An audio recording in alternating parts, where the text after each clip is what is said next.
Ажлаа тарж гэртээ хариуд хийх дуртай ажил маань сонин унших. Игнэрийн маань ажлын газар шуудантай ойрхон болохоор тэр маань орой сонингуудан аваад харьчихна. Харин миний ажлын өдөр хөл толгойгүй их ажил дунд өнгөрдөг юм.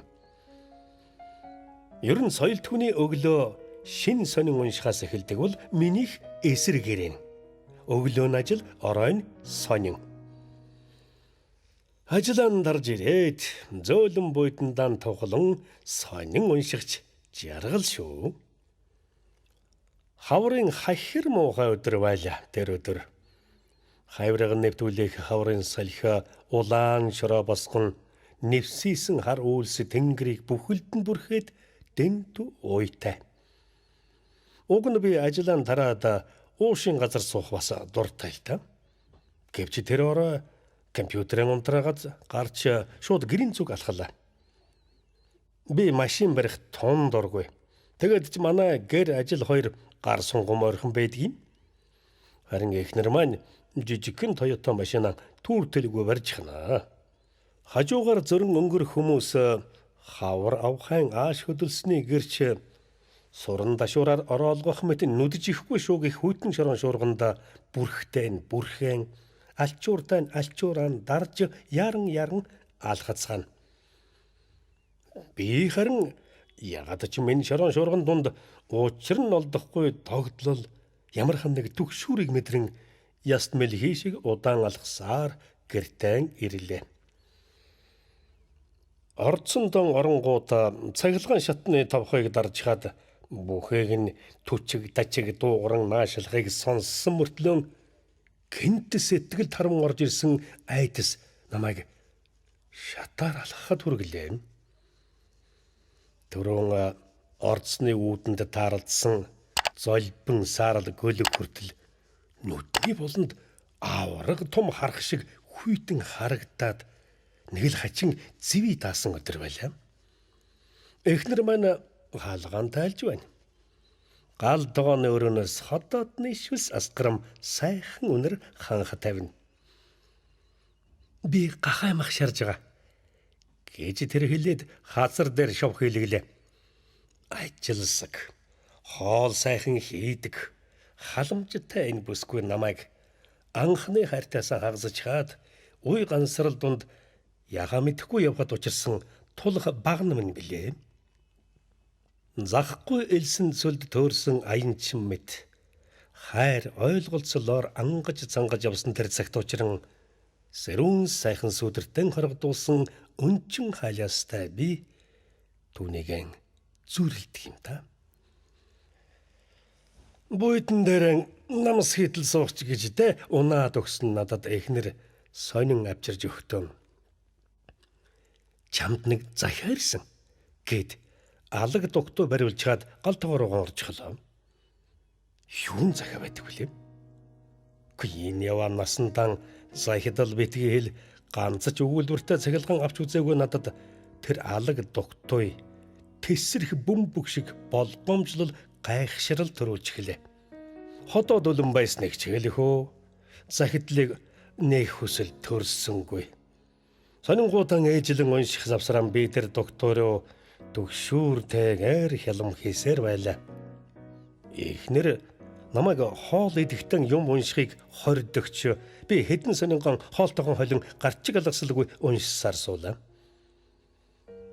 Тэгснэн Монголын бүхэл сувгийн орой мэдээг нэг үрчлэн үзэж дуусаад босоод өнөөх захидал нүдний үзүүрт намайг задлаач гэх шиг өртөөд болдгүй дээ. Би гал догондон орж тамхиланган аяга тавган угаахад нь эхнэртэй туслалаа. Заавал маргааш машины тос солиулмаар байна. Чи яасан ядрангуй байх юм? Бөөч нүвдөө юу? Гэж эхнэр маань ярангаан миний угаасан тавгийг 50 урд өрнө. Унтахын өмнө тэр нүүрэн цэвэрлэн бигнүр тавих чухал ажилдан орж би шаал дэми гар компьютер дэлгэн хэсэг суулаа. Би тэр загтлыг задлахаас юунд ингэдлийн зүрхшээгээд байгаа юм бол. Хинтхэн хоршоор хөдлөн өнөх тухтуг шүүрч аваад эргүүлж тойруулан харлаа. Яа харахгүй миний нэр дээр дархнаас иржээ. Хинээс ирсэн намайг ёстой мэл гайхууллаа. Тэр хүн нэрэн тавилгүй. Зүгээр л газар дээрх ганц ахаас чинь хичээ. Гот надад ах байхгүй. Ганц дүү охин маань гадаадад амьдардаг. Дүү бид хоёрт аав байгаагүй. Харин жилийн өмнө ээж маань нойр булчирхан хор тавдраар нартыг орхисон бэлээ. Бурхан Тэнгэр минь. Би гэдэг хүн хаанаасан ингэж захиа илгэх ахтай болчихдаг билээ. За хүн андуурсан биз дээ. Гэтэл яахын аргагүй миний нэрийг овгийн эхний үсгтэнд бичгсэн байдаг. Би унтлаа шүү хайрт минь. Чи яахын жаахан суух юм уу гэсээр эхнэр шагайж байна. За унтдаа унт. Сайхан амраарай. Эхнэр ирж уруул дээр үнсээд миний санчигны үсийг илж нүд рүү ширтснээ. Кофе ууж болохгүй шүү гэд долооврон амандан хүргэлээ. Би явтаа зарим шөнө кофе ууж нойрон сэргээж яваад зурагт үзэл үүр цайлгаждаг болохоор тэгж захиж угаан тэр. Манайха хүүхэд байл. Эхнэрийг орон донгор мөксөг гэрт намгүн болж би ганц сан амьсгаа аваад нөгөө захидлын дугтойг урлаа. Гаргад сайтай угуулзруулсан ганган бичиг нүдэнд туслаа. Сайн байна уу хайрт дүү минь?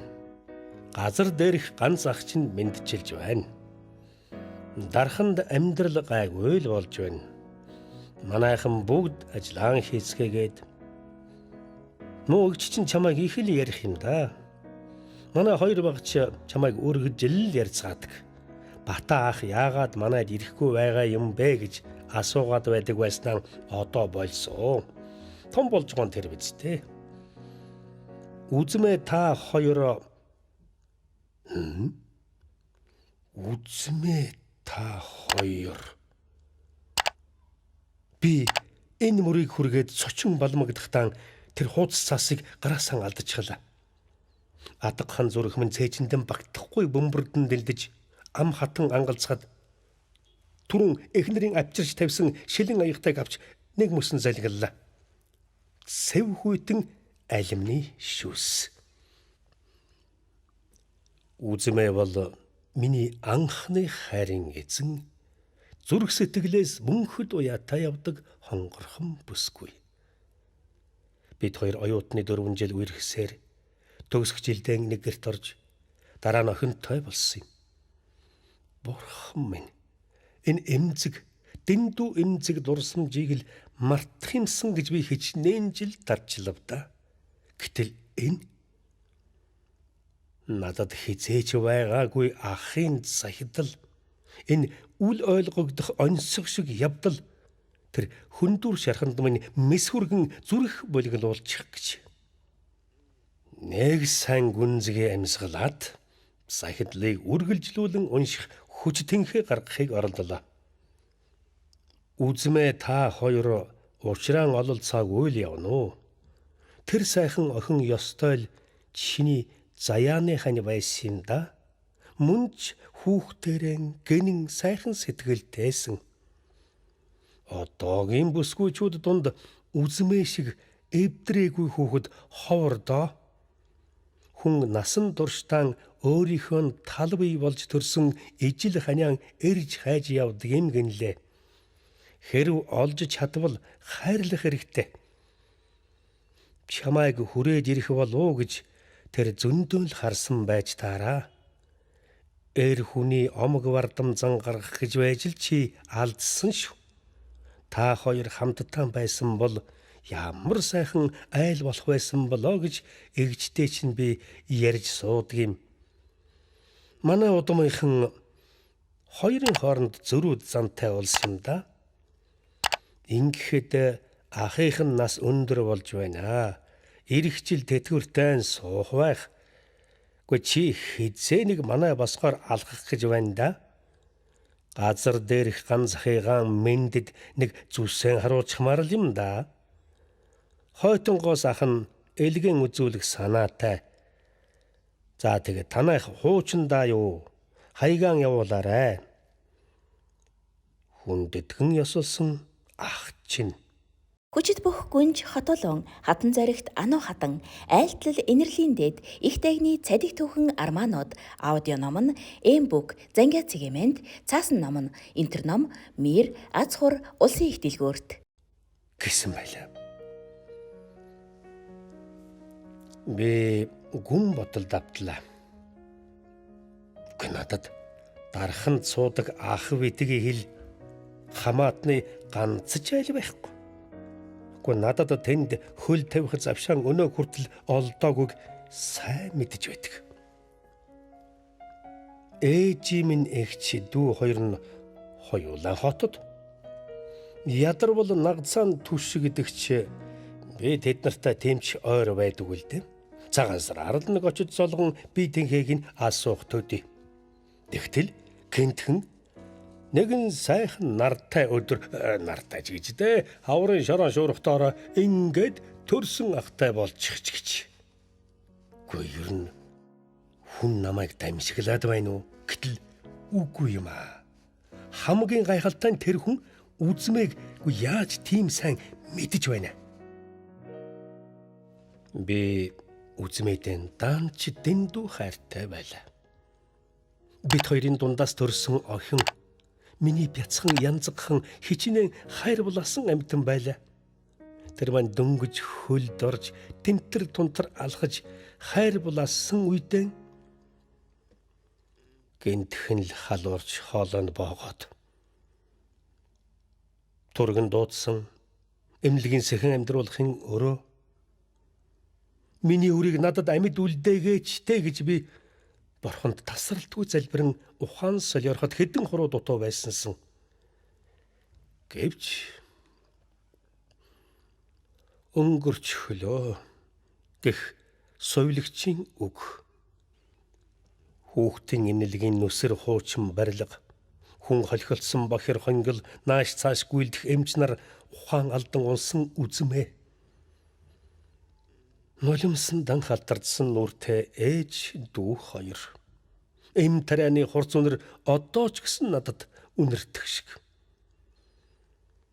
Тэр гунигт дурсамжийг болдогсон бол сэтгэл зүрхнээсээ үрд арчин хаягсан.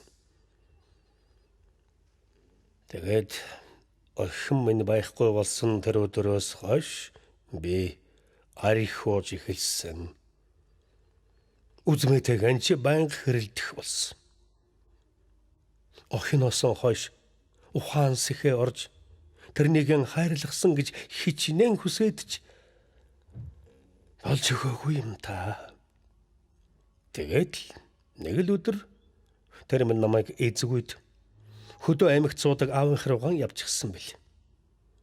Явахдаа бид гурвын хамтын амьдралын хамгийн үнэт дурсамж болсон гэрэл зургуудаас надад ганцын ч үлдээлгүй аваад явчихсан байж билээ. Би хойноос нь очих гэж хэд оролдоод өөрийгөө хүчилж дийлэлгүй өнгөрсөн юм да. Энэ бол 7 жилийн өмнөх явдал. Үзмээ маань өнгөрсөн жил нэг сайн хүнтэй сулаа гэж дуулсан. Харин би гэрлээд 3 жил болсон ч үзмээг мартаж чадахгүй л явна. Үе. Түүний минь цангинсан инээдэж ихэнд сонсогдох шиг болж үсэн шуучхаад цасан цагаан хүзүү гарган цаашин хараад зогсож байдаг нь нүдэнд тодроод ирнэ. Би тэр шүн унтаж чадсангүй. Ээж янзаг талигч эмээ минь хүртэл зүүдэнд ирж харадарсаар үр цайхын өмнөхөн нойр минь бүр үргэжхлээ. Эхнэр хажууд жигдхэн амьсгалан амгалан нойрсон. Би хурдхан шиг басч хувцлаад кофе чанаж өглөөний цай бэлтгэх зур сэтгэлээсэн элдв бараан бодлон хөөхийг ородлоо. Эхнэр ажуухан босч цайлаад намайг талархан үнсчихэд өглөөний шуурх шиг хөхөн сэргэлэн амтан гарч одлоо.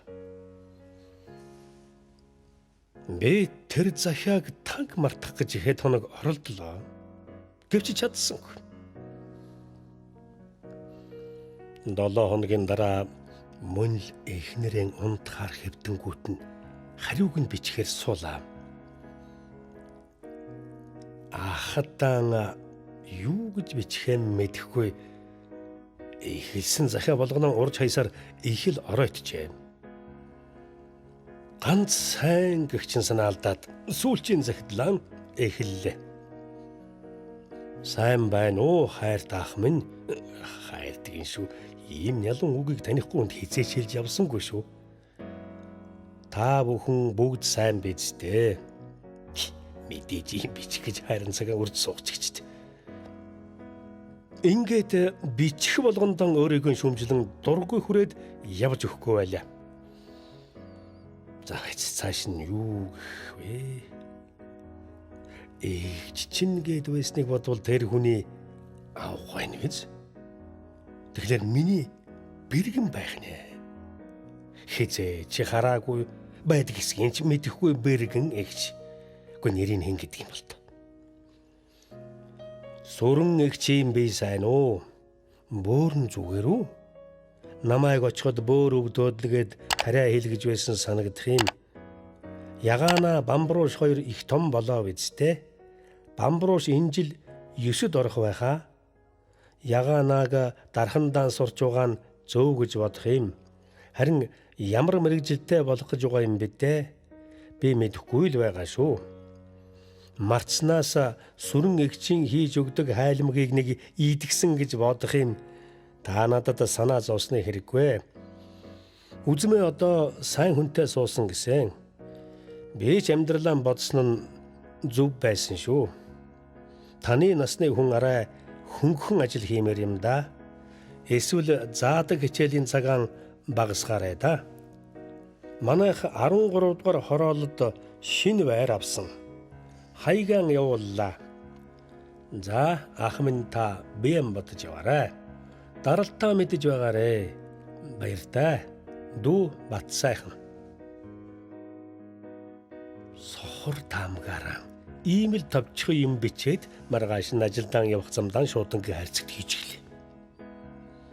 Гэхдээ тэр хүн миний захиаг аваад юу бодсон болоо? Хорвоо дэлхийд байхгүй хүмүүсийн нэрс тоочсон тийм эли балай захиа авсан хүн гайхсандан дахиж сураг чимээ өгөхгүй таг болно үз гэж би битүүхэн найдсаар хэдэн сар өнгөрлөө. Захианы тухай аваа бодохон болж амьдрал маань арай гэж хуучин хэвдэн орох нь гэтэл бас тэгсэнгүй. Бурхан үзэг. Над шиг зожиг хүн гэртэн элдвийн хүн амьтан орж гарахад дуургүйг яана. Гэтэл нэг ороо гэртэн ирсэн чинь манайхад зочинтой байж байх. Гэхдээ эхнэр нь уг нь гайгүй хашир хүүхэнсэндээ гэртэн ганцаараа байхтаа элдвийн хүн оруулдаг юм чи яалаа. Тэгсэн манайд жолооч заагдаж яв гэж өөрийгөө танилцуулсан хижээл ирж гисэн сууж байх юм. Дарханаас ах чинь хайлмаг явуулсан. Бас энэ гэд сонинд бодолтой нэмгэн юм өгөөд. Өнөө оройдон дархан орох ёстой гэд яран гарч удлаа. Ян хийсэн өндөр биетэй, өтгөн хар хөмсгтэй, чанга дуутай тэр хүн гарахтаа миний мөрөн дээр аалгадан. Дангаагүй хичээлэн загаад л ялалзаж байгаа. Ахын чинь бүгд сайн. За баяртай гэд бядтай гараараа хаалгадтан гарсан юм. Миний ахыг Дангаа гэдэг байх нэ. Хамгийн гайхалтай нь миний таамгаар бичсэн болгон таарч хариу болгон өнөө сүрэн эгч хайлмаг явуулсан байна. Одоо юу болоод байгааг хэн надад хэлж өгөх юм болоо. Би өнөө хайлмгийн эхнэртэй өгöd сонинд бодолтойг нь задлсан ч. Бас л тэр захиа ирсэн өдрийн шиг үл ойлгогдом хачин сэтгэгдэл төрн бодолдойг задлахаас нэг л зүрх шээгээд байлаа. Эхнэр маань нүүрэндээ бэгнүр тавинган утсаар ярин хажуугаар нэг зөрхөдөн тавхтай хайлмаг авчран урд тавьсан ч би мэдээч амарсангүй. Эхнэрийг ундахаар явсны дараа нөгөө сонинт бодолтой юмыг задлангууд арайтай л хашгирчихсангүй. Тэр бодол дотроос үзмээ бид хоёр огтын танихгүй улстай хамт авахсан зураг гарч ирсэн. 40 насны эрэм хоёр бодвол нөгөө ах бэргэн хоёр бололтой. 10 орчим насны охин хүү хоёр үзмээгийн хоёр талд наалдан суусан байна. Ягана Бамбруш хоёр болон аав ээж үзмээ эгч Бата ах гэж хүүхдийн бичгийн хэвээр Нямбай гэгч нь бичжээ. Би бүр юу ч ойлгох юм боллоо. Гэтэл үзмээ бид хоёр хизээ данга ахынд айлжсан хэрэг байх уу? Энэ зургийг авахаас өмнө дарханд ахтай болсон хачирхалтай явдал надад сэжиг түгшүүрээс илүү зугаатай гайхан түүх шиг санагдаж байсан юм аа. Гэтэл гэрэл зураг дээр яахын аргагүй хонгорхон гинхэн инээдэ цацалсан үзмээ минь бас би танихгүй улстай хамт байж байх юм. Ингээд тэр шөнө унтаж чадалгүй тарчилсаар үүрийн гэгээтэй золглоо. Дэртэ дэгшиг өглөөний цай мааж бэлтгэх чадалж байсангүй. За вэц үзмээр ууцдах уу? Гэтэл гүнч та салж хагдаснаас хойш уусан тайсан чулуу шиг алга болчиход чи ямар нүрээрэн гинтхэн ийм солиотой юм ярих вүлээ? Хэд хоног л би бодолд дарагдан зүүд нойрондоо яваа юм шиг л байлаа. Тэгсэн зуны сүүл сард надад дахиад нэг захиа ирлээ. Тэгтэн дарханд байдаг нөгөө ахаас биш л дээ. Герман цурхаар явуулсан хүсэлтэд минь нааштай хариу иржээ. Эхнэр маань бөөн хөөр болж тал тийшэн уцтан жоохон маргаашил бэрэлэн нисгэж байгаа юм шиг л найзуудад даан дуулгаж гаргаад би сая л сэтгэл уужран санаалтал. Би нөгөө дарханд сууга ахаас холдон одох болсон дон өөрийн ирэхгүй сэтгэл уужран баярлсан нь тэр л дээ. Гэтэл ингээд тагчиг яваад өгнө гэхэлэр нэг л яг цаг дээр нь санаанд багтаж өгөхгүй байлаа.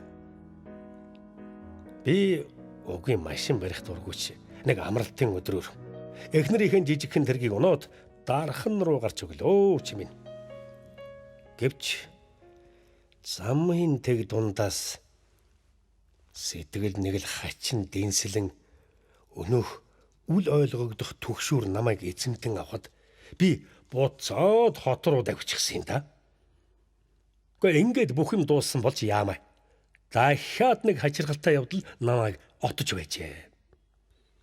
Миний тэмдэглэл Ану хатан хот улангүнж их тагны зурагтай 2027 хүртэл хуанлитэй зурхаатай багц тэмдэглэлийн дэвтрүүд интерном Мир улсын их дэлгүүрийн мажистикт Манайха байр машин анзарж алс газар явхад бүх юм жинтэн болчихсон байлаа. Тэгээд Зориго гэдэг найзындаа нэг орой айлчлаа. Идэ унда арихад дарс эцэст нь бялуу хавааж тэдний гэрэл зургийн цомгийг үзэжээ судал нэг л үдсэн хүний танил царай хэд хэдэн зурагт үзэгдээд өнгөрдөг юм. Би тэр хүнийг хаана харснаа бодоод олсонгүй. Тэгээд гэртээ харихын даваан дээр гутлан өмсчээ суухтаа тэр танил царай хэн их гэдэг нь тэрхэнд гялсхийн ороод ирэх нь тэрэ. Тэр бол нөгөө ахынхаас хайлмаг авчирсан жолооч болж таарлаа. Би зургийн цомгийн шүүрэн авч энэ хэн гэдэг хүн бэ? Загдаж өг гэдэг хүн мөн үү гэж хашгирлаа. Гайхсан Зориго. Тийм ээ. Надад чинь манай талигаач авах минь байгаа юм. Чи яаж таньд юм? Гэлээ. Тайлигчаа. Тийм бид авгаан алдаад 5 жил болж байна л да. Юу? Би тэднийхээс яаж шуухан гарч гэртээ яаж явж ирсэн ч мэдсэнгүй. 5 жилийн өмнө талигч болсон найзын минь авга ахын минь мэндийг дамжуулан бэргэн игчийн хийсэн хайлмгийг авчирсан байх нэ. Энэ надад тохиолдоод байгаа нурууны үс босгом аймаар явдлуудыг цааш тан өөртөө хадгалаад явж хүчрэхгүй гэдгийг би ойлголоо.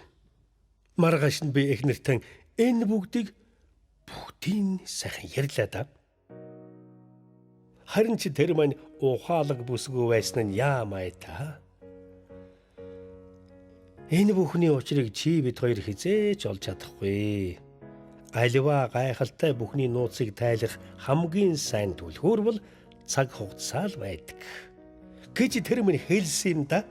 Ингээд бид хоёр 7 хоногийн дараа Берлин рүү ниссэн. Би тэнд дүүтэйг уулзаж элдвийг бодох завгүй сурч ажилласаар хэдэн жилийн дараа эхнэртэйгэн их нутагтаа эргэж ирлээ. Энэ хугацаанд үзмээг санан дурсах сэтгэлийн минь шарах анж дарханд суудаг өнөөх ахын тухай бараг л мартаж амжсан юм да. Гэтэл миний хуучин хаягаар сарын өмнө ирсэн цахилгаан утсанд ах чинь өнгөрч хөлөө сүрэн гисэн байлаа. Бурхан минь ээ, зүсийн хизээч үзээгүй тэр ах минь бурхан болж. Харин тэр хүнтэй хамт нөгөө хачирхалтай явдлын учрыг тайлах түлхүүр үрд алдагдлаа гэж бодтол баасгүй байжээ. Тэр л цахилгааныг эхнэртэй үзүүлэх үү байх уу гэдгийг шийдэж чадсаар хэд хонж байтал нэг ороо би зам дээр машин барих гэж зогсож байгаа танил хөгшөнтэй таарснаар энэ онцгой мэт явдлын учгийг тайлсан билээ. Гэмтлийн эмнэлгийн тарихны мэс заслын эмч миний ээжийн хуучин танил тэр өвгөн олон жилийн өмнө амийн минь аварсан ачтан гэж үзмээ бит хоёр жил болгоны цагаан сараар очиж золгодог байсан.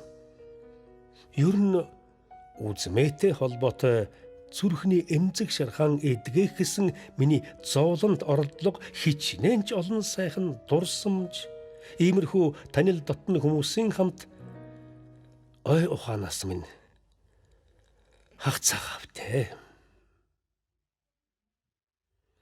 Дархны нэгдсэн инэлгээс та хоёрыг ухаангүй ирэхт чинь яаж хөл дээр нь босгон доол гэж гайхшаан барж байж вүл.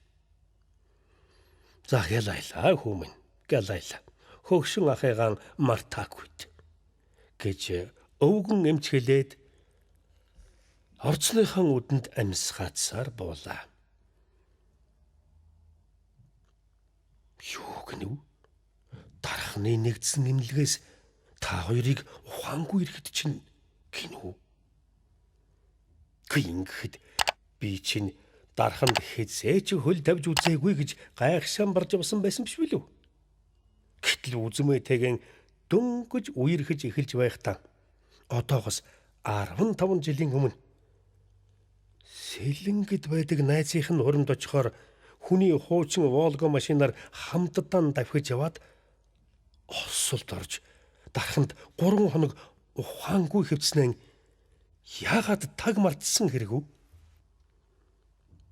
Өхөл амьдралын торгон зурвас дээр 3 хоногийн турш хэвтэхтэй л би гэдэг хүн чинь дархан цуудаг дангаа гэдэг ахын дан сүнсээрэн айлчилсан хэрэг байх нэ. Би гэртэн эренгүүтэн л эхнэртэн энэ тухай ярьж өнөөх цахилгааныг үзүүллээ. Тэр миний өмнө гахай махан хургатай тавг авчирч тавьснаа хүзүүгээр тэврэн толгой илэх зуран бит хоёр хүүхэдтэй болно. Тэр бяцхан амтан урд нь хэн байсан? Хаанаас ирж байгааг хэн ч мэдэхгүйтэй адилхан энэ хачин явдлын нууцыг тайлах гээд яах нэвдээ гэлээ. Бурхан минь. Янзгаан алдснаас хойш дахин хүүхдтэй болохоос айсаар явсан миний хүндүрхэн зүрхийг үгээр өгүүлшгүй их баяр хөөр эзэмдэн авахд би дарханд нас барсан ахын тухай бодлон ордос умартан гэргийгэн өргөж аваад өрөөн дундууран ухаан жолоогүй хашгиран явж билээ.